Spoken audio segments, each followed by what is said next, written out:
about assignment operator, these are the operator which assign one value to a variable. Let's discuss some of the assignment operator. equals to operator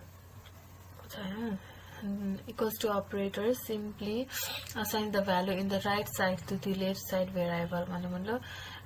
Left side variable भनेको a भयो, right side value भनेको 1 भयो भनेको मतलब left side variable भनेको a मा चाहिँ right side value भनेको 1 चाहिँ असाइन गर्छ भन्नु खोजेको.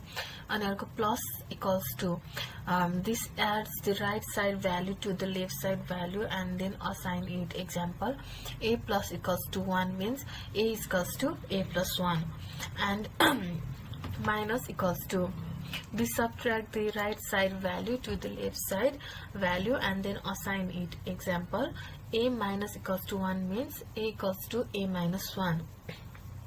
Asterisk equals to, this multiplies the right side value to the left side value and then assign it. Example, a multiply equals to 2 means a is equals to a into 2. Now let's see a Python code using this assignment operator. A equals to 10, b equals to 2, a plus equals to 1, print a. A will store 11 after running this operator. This will firstly assign 10 and 2 to a and b respectively, then adds 1 to a which becomes 11 and assign this new value to a. It means that a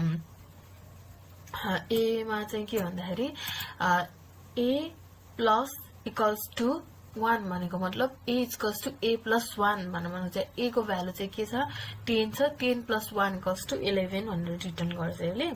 अनि अब हामीलाई एउटा challenge दिएको छ, त्यसमा चाहिँ के छ भन्दाखेरि code a program to assign 10 and 2 to a and b respectively, then multiply b with a, finally print the value in a भनेर भनेको छ हैन. अब हाम्रो चाहिँ a मा 10 असाइन गरिरहेछ, b मा 2 असाइन गरिरहेछ. अब हाम्रो चाहिँ त्यो भ्यालु चाहिँ अब प्रिन्ट गर्न a मा चाहिँ त्यो मल्टिप्लाई भएको भ्यालु चाहिँ a सँग चाहिँ b मल्टिप्लाई भएको भ्यालु चाहिँ प्रिन्ट गर्नु पर्यो भनेर भनेको छ. त्यसपछि a multiply equals to b गर्यौं अनि प्रिन्ट a गर्छौं हैन. त्यसपछि अब हाम्रो एक्सपेक्टेड आउटपुट 20 हुन्छ, आउटपुट पनि 20 आउनु पर्छ.